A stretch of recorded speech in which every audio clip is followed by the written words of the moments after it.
এটা জমিদার বাড়ির ভিতরের অংশ।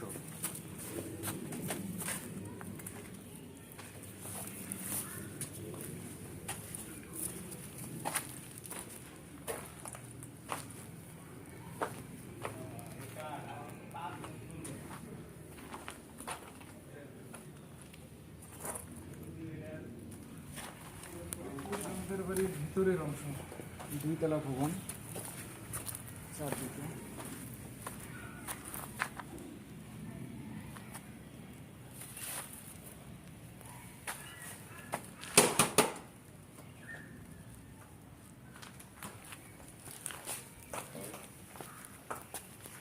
মনে হইতেছে কি এই লতা পাতা গুলা এই যে বিল্ডিংটারে তার মায়া মমতা দিয়ে ধরে রাখছে, কোন সময় জানি খৈসা করবো, কিন্তু ওরা দিচ্ছে না, কারণ ওরা ওই তো যেটারে ধরে রাখতে চাইতেছে রাজার।